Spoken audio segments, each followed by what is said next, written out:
Now, there is one more thing we should optimize in our pipeline to make the jobs faster and more efficient.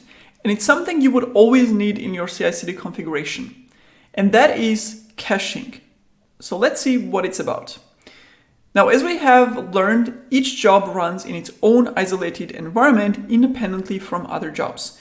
So everything we configure for one job, like setting environment variables, creating any files, etc., will not be available for the following jobs. They will start from a fresh environment, and that's great because it means the jobs don't affect each other and you have no unexpected side effects because of that. However, there are some cases where you need to share some files between the jobs. And we have seen some examples like this. Early in the course, we learned about the concept of artifacts, which we used for two things. One, to save files generated by a job to make it available after the pipeline has completed. So you can download them from the GitLab UI, like test reports. This could also be security scan reports, code analysis reports, etc. So every such job can basically generate its own reports, and you can then download all of them right here. In addition to having those artifacts available for the download like this, we can also use them to save files that other jobs will need. So artifact is generated during the pipeline in one job and made available to the following jobs. So its usage is to share files within the pipeline. But let's consider the following use case. In our pipeline, we have a job that runs unit tests. But before we run the tests, we need to install dependencies first using npm install or npm CI command. And npm install will fetch from the internet all the dependencies defined in the package.json file and save it into node modules folder. So if I go back to the project, the npm install will basically install any dependencies that we have in the package.json. In our case, these three. And these dependencies will then be saved locally in the node modules folder. Now let's say we had another job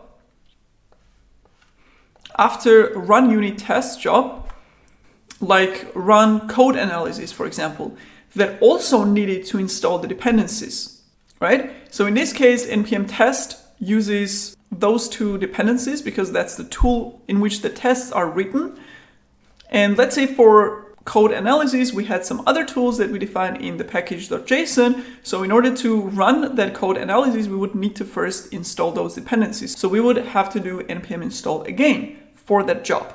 But since the job will run in its own new environment, it will have to fetch its own dependencies in the node modules folder itself. It cannot reuse the node modules or the dependencies installed by this job. And we can have another job that maybe compiles and packages the front-end code that will also need to install dependencies separately. So they're all installing the same exact dependencies because they can't reuse the dependencies from the previous job. And if your application is complex and you have a lot of dependencies in your package.json, and this could be a list of 100 third-party modules, then you can imagine that it will take a lot of time and bandwidth to fetch them in every job that needs those dependencies. And this will make our pipeline slow because installing dependencies, fetching them from internet does take a lot of time. And every CI/CD job requires some kind of a job or multiple jobs that installs dependencies. So when one job installs the dependencies and creates the node modules folder, we need a way to share this folder with others so they don't have to go through the same process. And at first, this may sound like a use case for artifacts, sharing files or folders between the jobs. However, what we also need is that the next time the pipeline runs, we want to reuse the node modules from the previous pipeline run. Plus, with artifacts, we know that the files that the job generates will get uploaded to GitLab server, which is another machine, and then it will get downloaded again on the GitLab runner for the next job. And it is obviously fine for one or two files, but in node modules, we have a bunch of files and folders for those dependencies. So uploading them to a GitLab server and downloading them each time will not be a big optimization.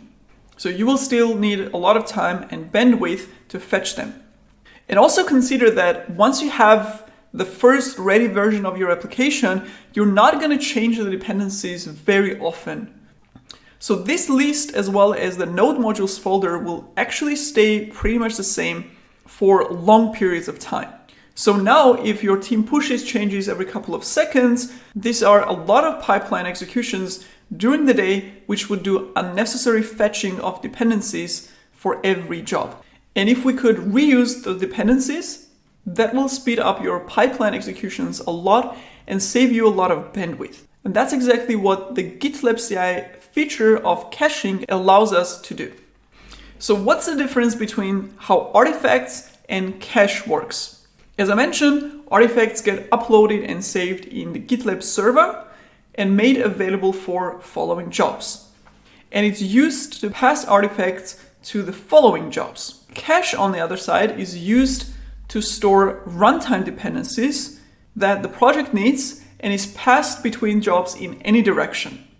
And cache, unlike artifacts, is not stored on the GitLab server, but rather is stored on the GitLab runner. So on the server where the GitLab runner is installed. And this means when your jobs run on the same runner, they can reuse the cache directly, locally from that runner's host machine. So they don't need to fetch anything from the internet. And when you have one or two runners for your project's pipelines, this makes total sense because the jobs will always get executed on these two runners, which already have the cache. However, if you have 100 runners and jobs get randomly assigned to them, then caching may not be as efficient because you would need to create cache on each runner's server. So when one job runs and creates this cache for node modules on one GitLab runner server, the next job may get executed on another machine which doesn't have the cache yet. So it will have to generate the cache again. So it kind of defeats the purpose of storing the cache on the runner's server. So for that use case, you can also configure what's called a distributed cache storage, like an S3 bucket, for example, from where they will fetch the cache. So you can have a central cache storage for all your jobs, no matter on which runner they get executed. A downside of that is, of course, that you would need again to download that from this remote storage. So fetch that from internet. But it's still more efficient and faster to download a zip file of node modules and unzip it than install dependencies from scratch. Okay, so now that we know what cache is and how it's different from the artifacts, and that it's used to store runtime dependencies, let's see how we can configure a cache. And it's pretty simple actually. We create and configure cache in the GitLab ci.yaml file using a cache attribute. And just like artifacts, you can define cache configuration for each job. So right here in run unit tests job, we can add a cache which will basically generate the cache for node modules folder. So while it generates the artifacts for the test reports, it will also generate the cache for node modules that the following jobs can reuse. And there are two things that we need to configure a cache. First is the name of the cache or the cache key. And this is a string and we can name it whatever we want, like my cache. And the cache key is actually very useful because it will ensure that you are fetching the right file for the job or the right cache for the job, because you can have multiple caches. And of course you need to make sure you're using the right one for the other jobs. A common use case for naming the keys of the cache is when you have multiple branches and you're running pipelines for all those branches, you can use the branch name as the cache key. So this way, whenever the pipeline gets executed for a main branch, then all the jobs that run for that specific branch will use the same cache and not a cache from another branch. And again, we want to dynamically set the name of the branch and not hard-code it. And for that, we also have a predefined environment variable So if we check the list of predefined variables, we have a variable called commit ref or CI commit reference name, which represents the branch or a tag name for which the project is built, or basically which triggered the pipeline.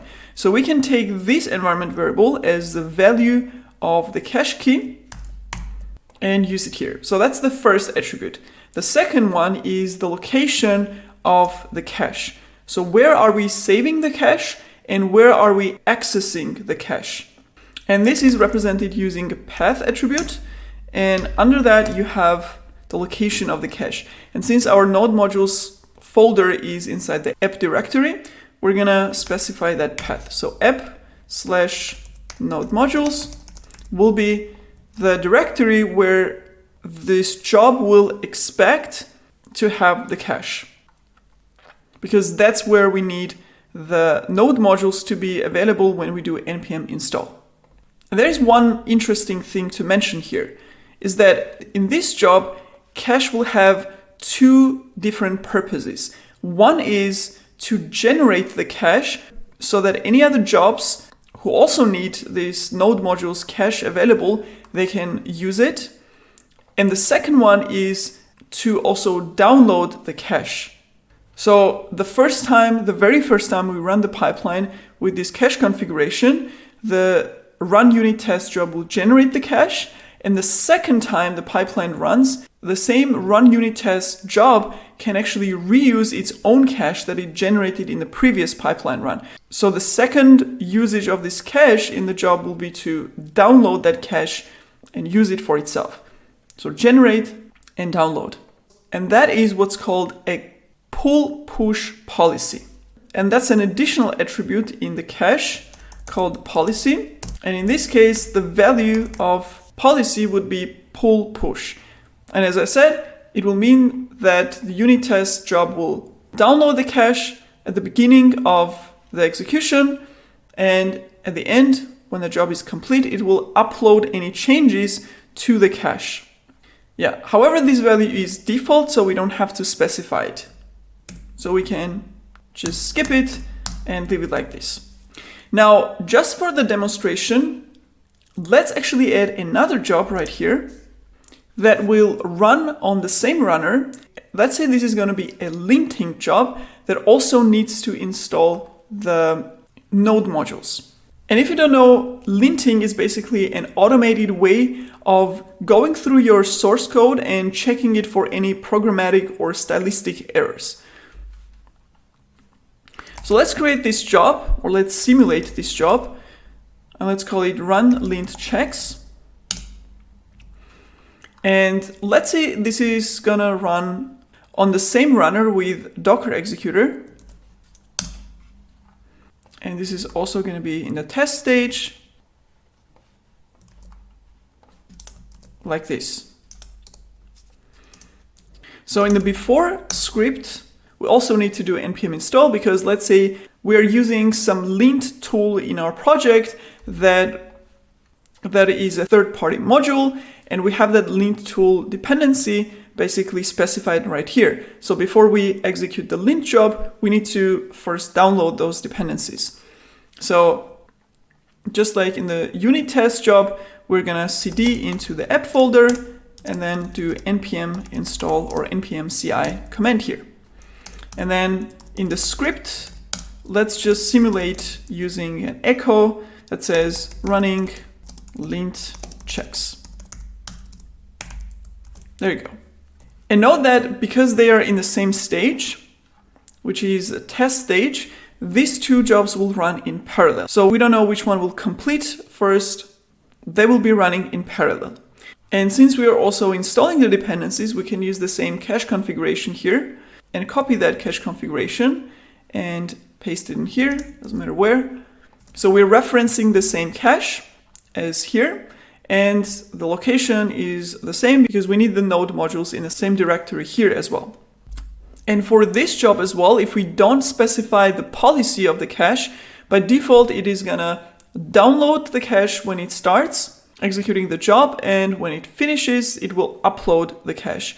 The problem is though, when we have two jobs or multiple jobs running in parallel that are using the same cache and then uploading or updating the same cache, we may actually get problems because this is a storage with some data, and then two different processes updating the data at the same time may lead to some problems. So what we can do is we can make one of them, so one of these cache configurations, read-only. So basically we can set a policy here that says you're allowed to only pull the cache. So do not update or upload anything to the cache when the job is done, only download it and use it if it's available.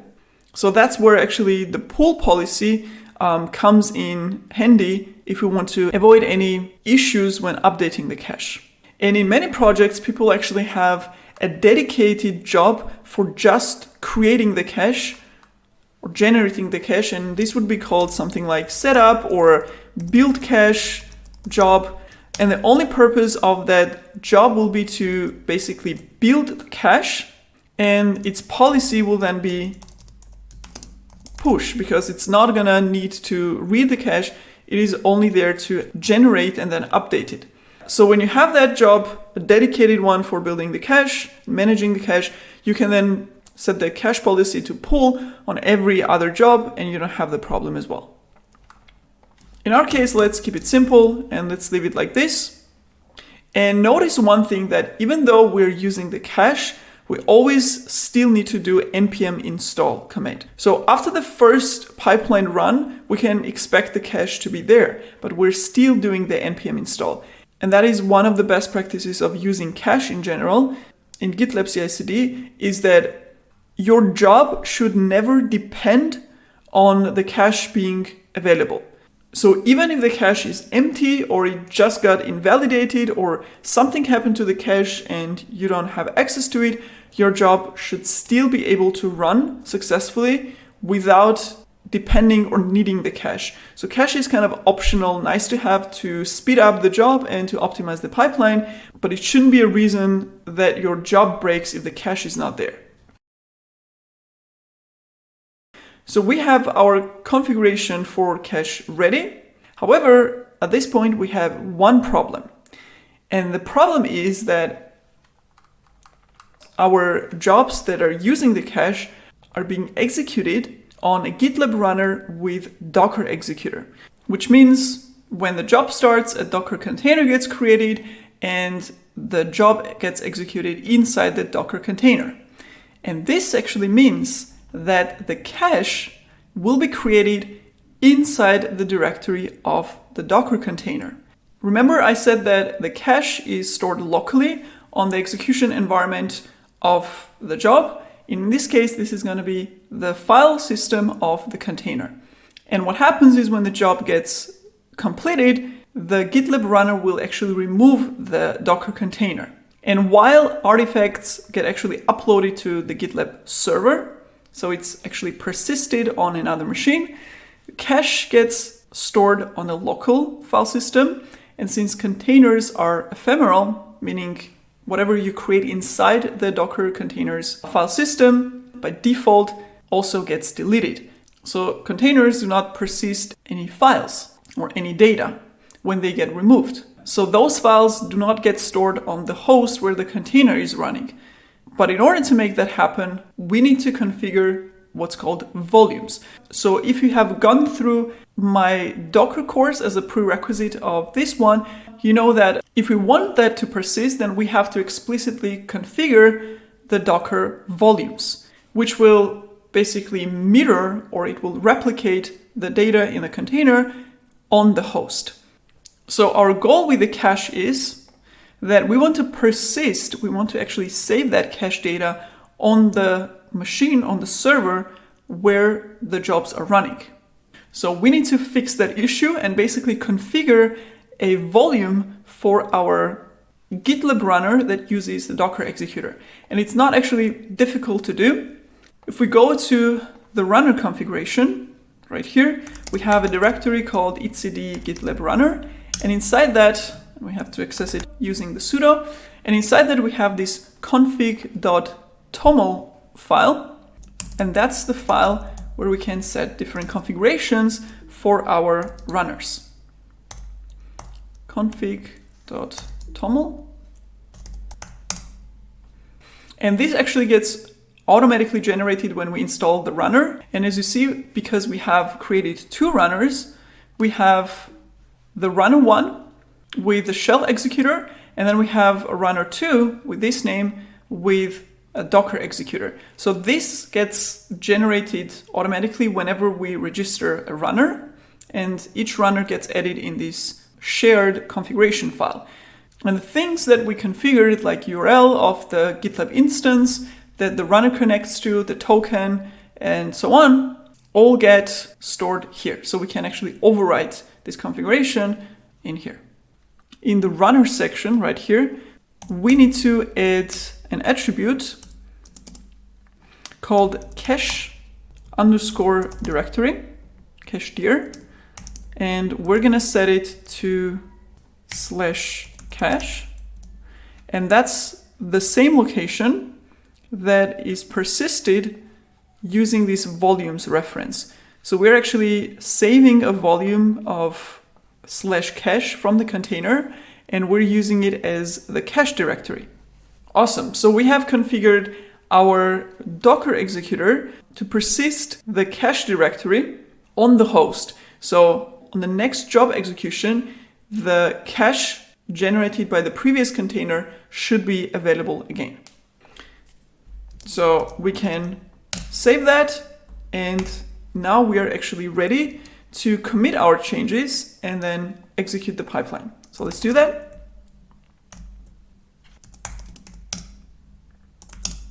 And make sure we are in the root directory, not the app.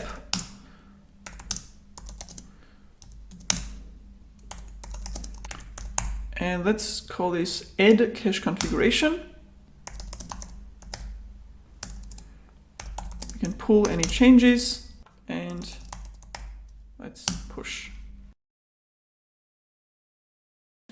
This will trigger a pipeline, so let's wait and see the result of this configuration.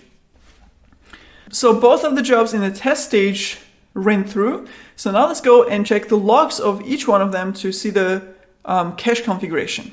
So first of all, we have the unit test job that is supposed to generate the cache. So if we scroll all the way up at the beginning, we already see the cache configuration. And here you see the name of the cache. And since we took the branch name as the key of the cache, we have the main. I have actually cleared the cache of the job 3 times. So I have an index of 3 here. You should just see main on the very first execution.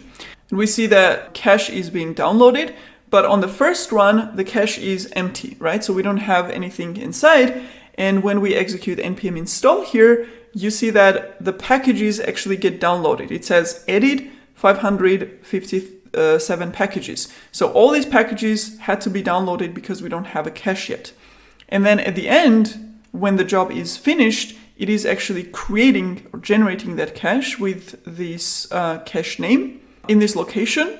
And then we have a created cache success message. Now, if we go to the lint checks job and check its logs, let's see what happened here. So first of all, at the beginning, we have the same thing where we see checking cache, and that's the same cache key that we had in the unit test job. So they're referencing the same cache, that's what we want, and successfully extracted cache. In this specific pipeline execution, it just accidentally happened like this, that unit test job ran first and it was completed first, and lint checks job ran after that. So unit test job already generated the cache when the lint checks job started, which means the cache was already available for it. Again, this was by accident. They may run in parallel and not in this order. However, because the cache was already available, you see in the npm install command, we're not downloading any packages anymore. It says up to date, which means the node modules is already there. No need to download anything. And that's exactly what we want. And at the end, because we have a pull policy set on this one, it says not uploading cache due to the policy. So this one is only reading the cache. It's not uploading any changes to it. Now, let's check one more thing in our job. in the unit test job, we see that duration of this job is 48 seconds. So that's how long it took to install all the dependencies, run the test, etc. On the second run of the pipeline, because we already have the cache, this duration should be less because we already have the cache. So let's test this by running the pipeline again. And we're just going to manually trigger it using run pipeline. First of all, we see the duration has dropped. So now it needs 20 seconds less to complete the job. And if we scroll up to the npm install command, it's not downloading the packages anymore. It says up to date. So the cache that it created previously is now available for it to use. And the lint checks should be the same. We have up to date again. So this is how you can optimize your pipelines and the speed of your jobs by taking advantage of the cache feature. Now let's go back to our pipeline code and let's remove this lint checks job because this was just for demonstration. But we're going to leave the cache configuration for our unit tests so that our pipeline is a little bit faster. And finally, the last thing I want to show you is that whenever you want to get rid of the cache, there's a button here that says clear runner caches. So this will actually clear the cache on your GitLab runners. So when we run the pipeline again, new cache will be generated. But note that the old cache will not be deleted when we click on clear runner caches button. It will simply not be used anymore in the pipeline, but they still remain physically located on the GitLab runner. So if you actually want to delete that cache and maybe free up some space on your GitLab runners, you would have to SSH into the runner, locate the cache, and actually manually remove it from there. So this button is simply to tell GitLab not to use the old cache or old caches that we've generated with this pipeline and basically generate new ones. So let's actually clear our cache. Project cache successfully reset. And let's commit that change that we made, removing the lint checks job.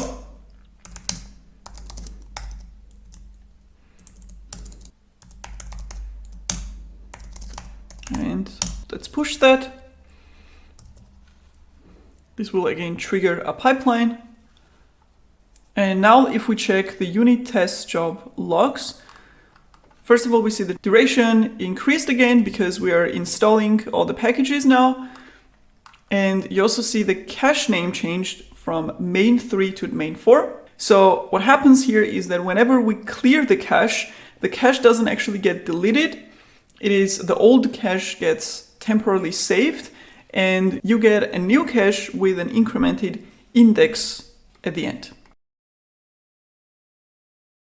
And now there is one final thing that I want to show you that you might be interested in, and that is where is the cache actually physically located? Because as we know, it is saved on the GitLab runner machine, and since we're using a Docker executor, we're actually persisting that using a Docker volume, which means the physical storage is actually managed by Docker.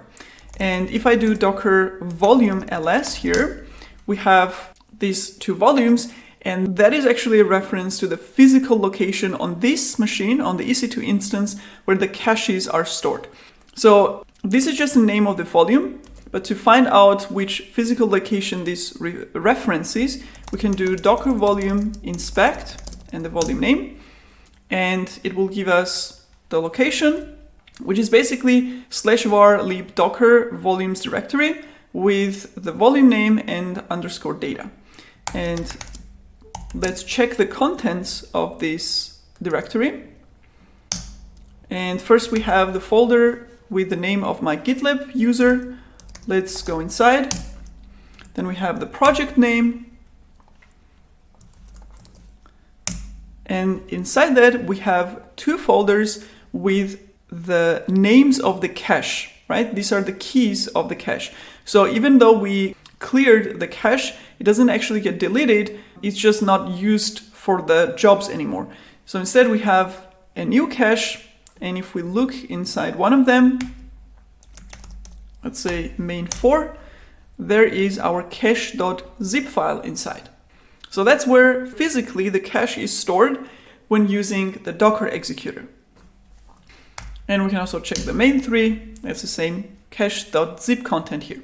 If we're using a shell executor instead of Docker executor, then the location of the cache will be different, and GitLab actually has a documentation which describes generally caching and also the locations. I'm going to link this in the video description so you can check it out if you're interested. So right here we have the executor type and the default path of the cache.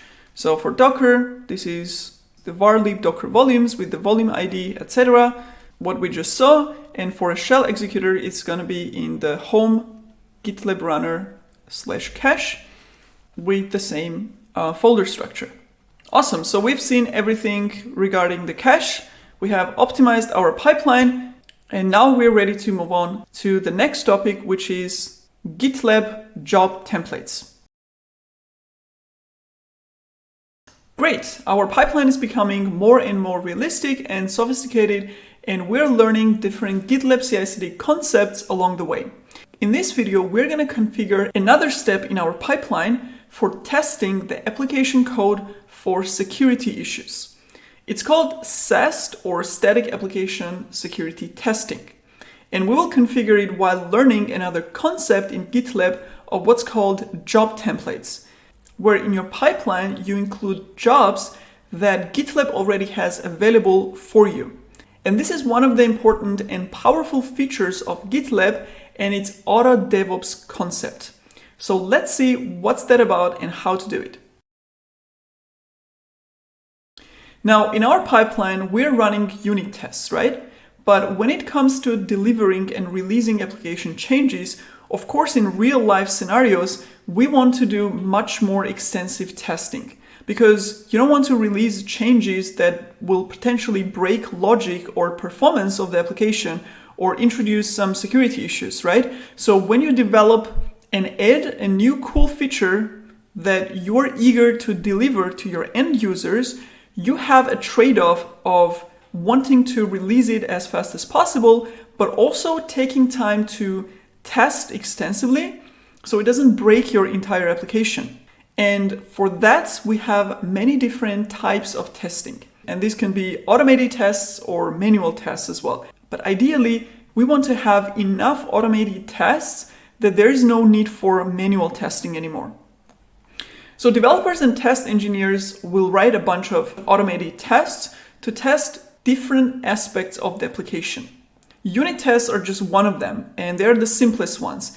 Unit tests are used to simply check individual code pieces for correctness, like your functions are written correctly and they're giving the correct output, for example. You also have functional testing, which is used to validate all functionalities of your application. Then you have integration testing, which is used to validate the interaction between different parts of the application. So basically how it integrates with other services. And as I said, developers and test engineers usually create test scenarios and write tests for them. And when we release the application changes, all these tests can be run to test different aspects of the application. Now, the tests that I just mentioned are all application logic or functionality related tests. We also have tests, or we want to have tests that validate application security, like searching for any security issues or vulnerabilities, etc. One of such tests is what's called SAST, as I mentioned, which stands for Static Application Security Testing. And this is what we're gonna be adding to our pipeline in this video. Now, what SAST does is basically review the application source code to identify any vulnerabilities that can make an application susceptible to an attack. And this could be any software flaws and weaknesses such as SQL injection, etc. You actually have a list of such vulnerabilities that you want to validate and check in your application code. And besides SAST, we also have what's called a DAST, which stands for Dynamic Application Security Testing, which is a testing method that examines an application's security dynamically as the application is running.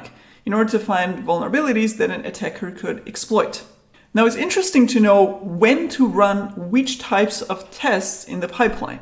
Integration tests, for example, require a deployed running application so that you can test it with other services that it integrates with, which means we can only run them once we have deployed the new application image to development or staging environment. On the other hand, we can run unit tests early in the pipeline every time we commit new changes. The same way, SAS tests should also be performed early and often against your application source code, while DEST should be performed on a running application in an environment which is very similar to production. So with this explanation, you should get a good understanding of the big picture of the CI/CD pipeline and different types of tests that you can run in that pipeline.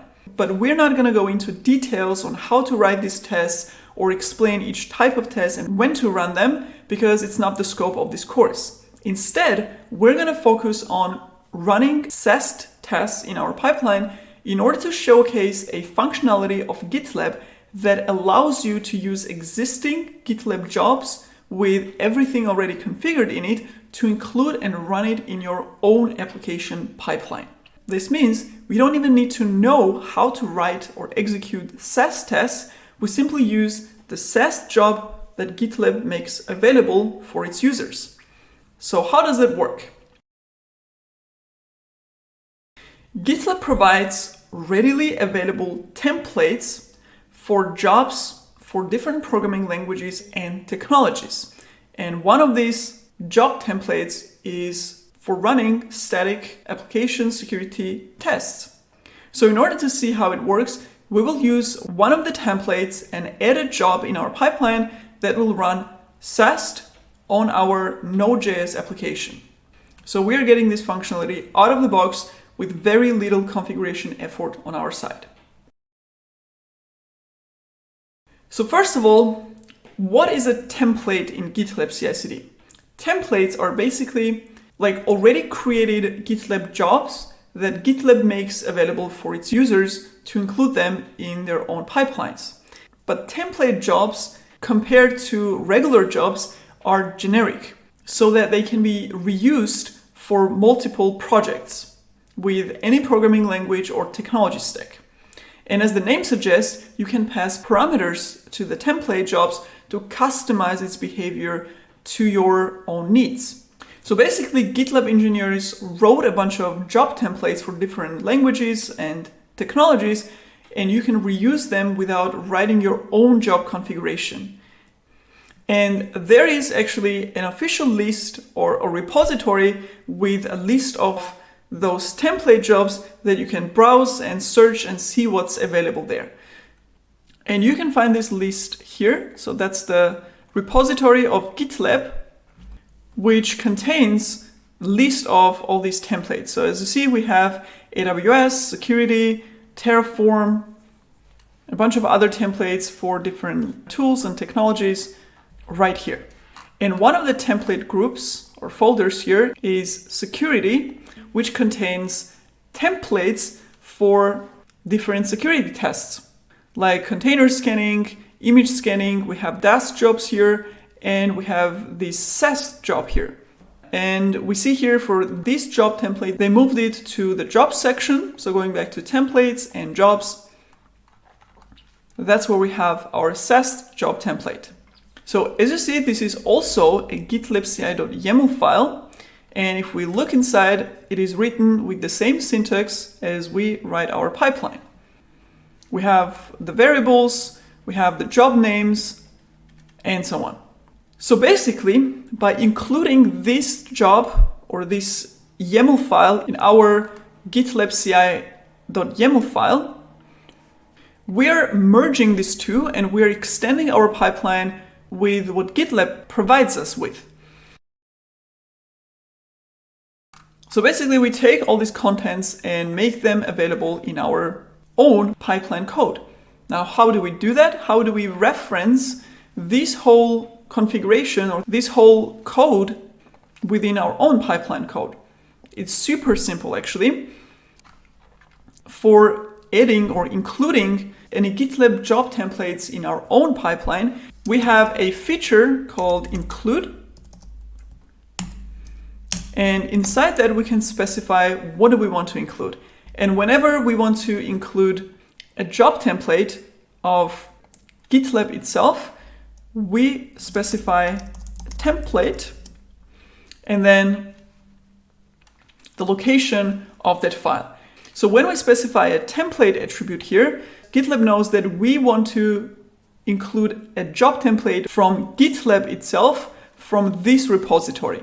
And that's why we don't have to specify the whole address here. We only have to specify the path or location within this repository. So it's going to be jobs folder, and inside that, the sast.gitlabci.yaml file. So right here, we're going to do jobs and the name of the file, gitlabci.yaml. That's it. So this syntax will tell GitLab that we want to extend our own pipeline with some of the logic that GitLab provides us with in this specific file. So everything that is in here will become available in here when we run the pipeline. That's how simple that is. So it's like we're merging two pipeline codes in one. And we saw that there are regular jobs defined here for different technologies and programming languages. By the way, we have Android, iOS, and so on. And we have a job for Node.js. So when we include this in our pipeline, GitLab is actually smart enough to detect what language or what technology we're using. And it is gonna pick the right job from this entire list and only run that one, because obviously we don't need these other jobs for other languages and technologies, right? And in order to actually trigger the jobs that we're including here, we need to add the job definition in our pipeline. And let's find a right place for it. Let's say in the test stage, we want to run the SAST test as well. So unit tests and SAST tests will run in parallel. And to trigger that, the only thing we need to do is write SAST and add a stage, which is test in our case. So that's it. That's the whole configuration. This will actually trigger the SAST jobs that are made available in our pipeline using this reference. So let's actually commit those changes and see the result.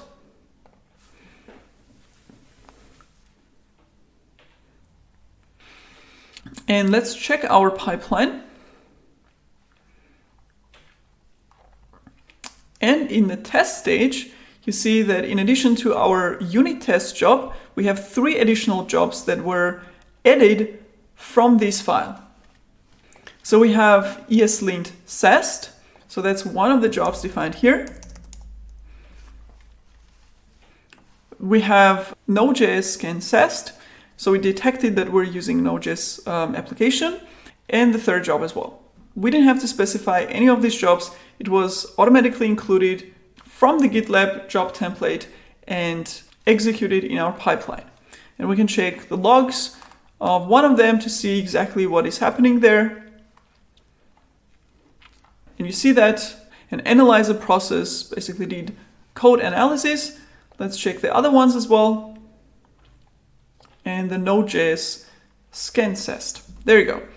And if we go back to the pipeline, we actually see that those SAST tests generated the reports for all 3 jobs. So if you have a software, an application that your team uses to visualize the SAST job reports, you can download these files, import those test reports into the software, and basically have a visualization of your code analysis. Now note that besides the job templates that GitLab makes available for us, we have a second type of templates which are called pipeline templates. And these are basically configurations of the whole pipeline that you can simply take and use directly from GitLab. So instead of writing the gitlabci.yaml file from scratch like we did, you can take one of the GitLab's pipeline templates for your specific technology stack and use that immediately with no effort or maybe a little bit of modification to basically create a pipeline for your application super fast. The way to do that is actually, if you have a project that doesn't have a pipeline yet, and you go to the CI/CD pipelines configuration, which is empty because we don't have a pipeline code here, and you scroll a little bit down, you see a list of pipeline templates that you can use in order to create a pipeline for your application. So depending on what tech stack you're developing with, for different languages, Python, PHP, Ruby, Node.js, etc., you can basically use that template. So when you click Use Template, this will actually give you a pipeline code, which is directly available from GitLab with some boilerplate configuration for your application. So you don't have to write it from scratch, basically. That's the idea.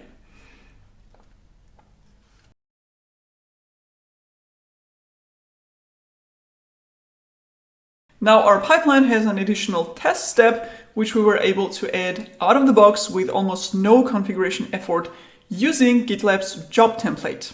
Now to make our pipeline even more real life, we need to add one more thing, which is deploying to the production environment. Right now we're deploying to the development server, and that's the end of the pipeline. But in real life, you usually have 3 deployment environments. As I mentioned in the previous video, before you roll out a new feature to the end users or any application changes to the end users, you need to make sure those changes didn't break the existing logic or setup in the application or didn't introduce any security issues. So you release your application changes in stages. First stage is deploying to development environment, and on this stage you may run functional and integration tests to make sure the application still functions properly. And if those tests are successful, you move the changes, or also another term used for it, you promote the changes to the next stage, which is called either a staging environment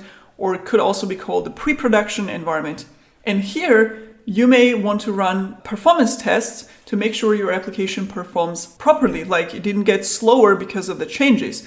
And you may also run test tests to make sure your application isn't susceptible to attacks because of some security issues. And if those tests are successful and they successfully validate that the changes didn't slow down the application, there are no security issues, and so on, you can again move or promote those changes to the final stage, which is production. And this is the environment which end users have access to. That's your live end environment. And the concept of CI/CD means that the application changes will go through all these stages using the automated pipeline that orchestrates all these steps. So let's see how this kind of pipeline will look like by adding steps to deploy to staging and production environments. Well, first, just like we created a development server to deploy to it, we need staging and production servers or environments to deploy to. And we can create 2 additional EC2 instances for those, which would be how you would do it in real life. So you would create them exactly the same way as we created the dev server. No difference there. In our case, in order to save infrastructure costs and the effort of managing these 3 different machines, we're going to reuse the dev server for all 3 environments. And we're going to deploy the application on all 3 stages there, but on different ports. So the application will run in parallel on 3 different ports, and these ports will basically simulate a different environment. So development version will run on port 3000. When we promote it to staging, it will run on port 4000. And when we promote it to production, it will run on port 5000. Now you can choose any port you want. These are just randomly chosen ports. Doesn't matter. This way we can simulate these 2 additional environments on the same server. So let's get started.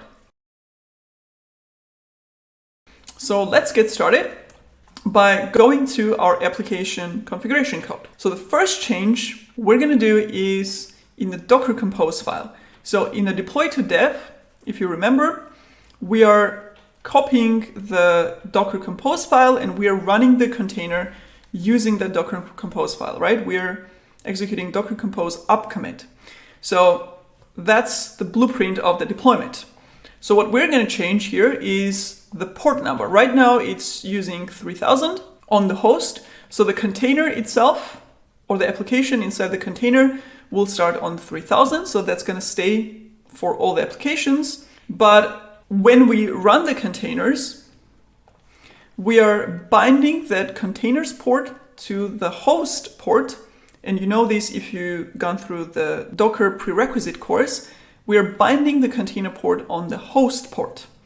And this is going to be the port that we're going to make configurable. So for development, it's going to be 3000. For staging, it's going to be 4000. And for production, it's going to be 5000. Because you can't reuse the same port on the same machine, right? They have to be different. Well, this is going to stay the same. So let's parameterize this one and create a variable called application port, which we're going to configure or set in the pipeline. So this is going to stay the same. All the containers will start at port 3000, but on the host, they will be exposed on different ports. So that one is configured. Now let's go back to our pipeline definition and make changes here. First, let's set this environment variable that we just defined, which we called app port. And for consistency, let's actually call this DC or Docker Compose app port. Like this. And we're going to set it to 3000 for development, right? Like this. Now I'm going to copy this whole configuration that deploys to development server. And right here, we're going to create deploy to staging job that will basically do the same. It will take the private key of the deployment server. It will grab the version from the artifact from the build image job. It will connect to the server, copy the Docker Compose there, and it will start the service or start the container using the Docker Compose file, but this time on port 4000. Now the image name and the version will be the same because we are taking the same image and promoting it to the staging. However, we have some development server specific parameters here. So in a realistic scenario, we would have a separate dedicated server machine for the staging environment with its own private key, with its own host name, and with its own endpoint. So let's actually simulate this, even though in this case they're the same. Let's define them as in the real life example. So we're going to do staging server host and staging endpoint. And in our case, this is going to be the same. If we had a different server, they will have different values, but we still have separate environment variables for those. So I'm going to take this and use it in our deploy to staging job. So right here, staging server host. All these will stay the same because we have one Docker registry that all the environments can use. And here as well, we're going to have a staging endpoint. And we're going to rename this to staging. So remember, that's the GitLab environment feature that helps you visualize your different environments and the endpoints of the applications. Now the staging endpoint we said is available at port 4000 instead of 3000. So that's going to be a different value here. And with this, our staging deployment configuration is also ready. Now, one thing we're going to do is we're going to separate these two deployments into different stages. Because, of course, we first want to deploy to development server, then we're going to run some tests there. When these go through, then we will execute another stage for deploying to staging. So let's actually create those additional stages and call it deploy dev, stage, deploy staging, stage. And of course, we have to create them here. And between those two stages, let's simulate a stage for running functional tests on a development environment. We can call it functional tests or test dev or whatever. So this stage will get executed after deploy dev is complete. Or we can also run it in the deploy dev stage and just make it wait for the deployment job to complete before it runs using the needs attribute. So you have different possibilities to do that. Let's go with the last option. So right here, I'm going to simulate run functional tests, and let's just create a simple script that echoes running functional tests. And this job will have a dependency on the deploy to dev job and will run in the same stage. So it's going to be part of the deployment stage where we basically run the tests to validate the deployment. And we can execute it on our own runner or on the GitLab shared runner, it doesn't matter, we're just simulating it, so we're just going to leave it like this. So with this configuration, we are first deploying to development, setting the port 3000 for the application. Then we're running functional tests after the deploy to dev completed. And if that's successful, then deploy to staging job gets triggered and executed that deploys to a staging environment on port 4000. There is one more thing we need to adjust our configuration so that we can reuse the same Docker Compose file on the same server to start multiple containers. Right now, when this job deploys the container using Docker Compose file, it will create the service called app with those parameters, and it will start the container. Now this job will start, and before we start the containers, we actually have Docker Compose down in order to stop all the previous containers. And this will actually go through the same Docker Compose file, and we will see, okay, I have a service called app, and I'm gonna stop that. So it's actually gonna stop the container that this job started, and we're gonna fix that. So first of all, it's important to understand, again, you probably learned this in the Docker prerequisite course, but whenever we start a container using Docker Compose file, the name of the container gets composed with 3 different parts. So this is the dev server right now where the Docker container with the development version is running. And at the end, and the last attribute, so this one right here, is the name of the container. So this container started from the Docker Compose file that we have. So the name of the container is Ubuntu. I'm going to write this down here. Ubuntu _ app1. So how does it work? The name of the service that we defined in the Docker Compose file is app. So that's the service name. And then we have the suffix that Docker Compose appends at the end. And then we have this Ubuntu before. So what is that about? Well, Docker Compose takes the name of the folder, the current folder that we're in, which is Ubuntu, and it prepends that name to the service name. So that's the default behavior of Docker Compose. So the service name or the container name will end up being whatever the current directory is, service name _ the index, right? So what we're going to do is we're going to change the name of the container by overriding this value here and making it either dev, staging, or prod, so that the container created with the same Docker Compose file will have a different name depending on which job deployed it. And it's actually pretty easy to do. We have an environment variable from Docker Compose. We can see that in the official documentation, which is called compose project name. So this will overwrite the prefix of the container name. And that's what we want to do. So we're going to set this environment variable value in each our deployment jobs.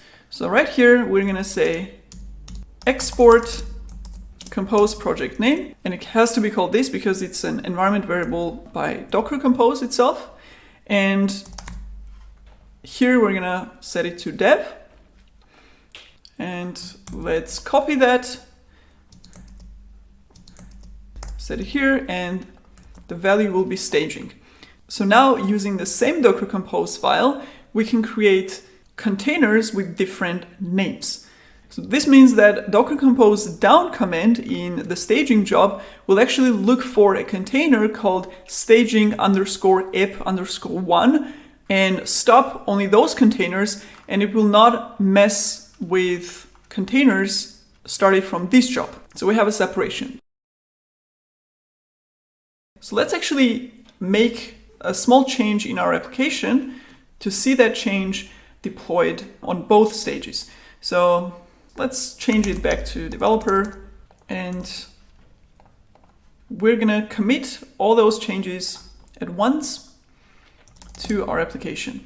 So make sure we are in the root, add all the changes, commit, let's just call it add deploying to staging, and push the changes. And see what happens. And our pipeline ran, but we have a failed deployment because I didn't stop the currently running container. So what happened is my current container is called Ubuntu_app_1. And since we have changed the name, it tried to create a new container with a new name on the same port, and it failed. So we need to actually stop the currently running container and reset the state so that our pipeline can go through. So no Docker containers running.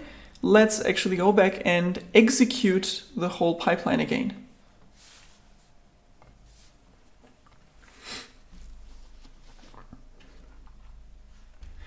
So deploy to dev is being executed, and the run functional tests is waiting for it to complete before it can start.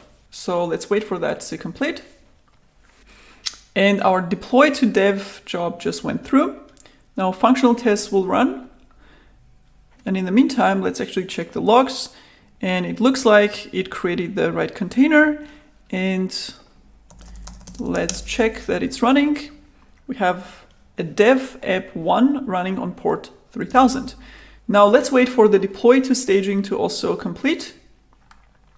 And deploy to staging was successful as well. So our pipeline is fully green. Let's also validate that the container is running. So we have staging app1, which runs on port 4000. And they're both bound to container port at 3000. Awesome. Now let's actually go to the browser and check both of those endpoints.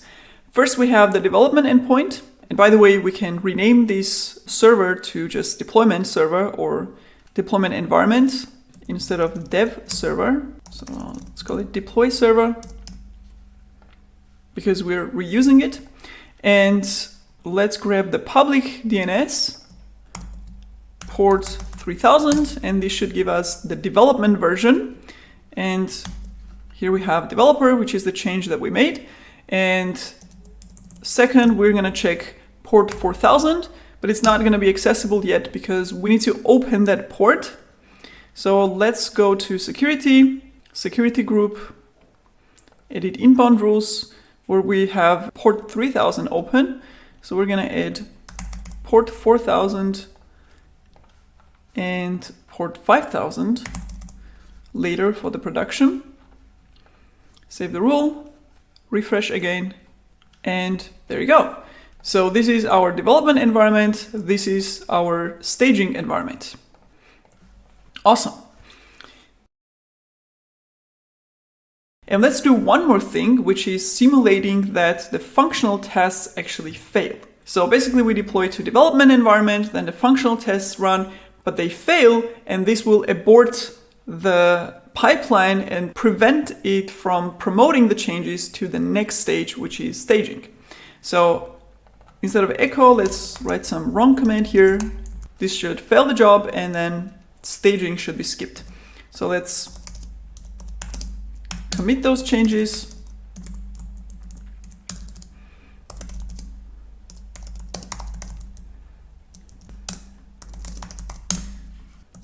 And let's see what happens. And as expected, the run functional test job has failed. and this prevented the deploy to staging job to be skipped.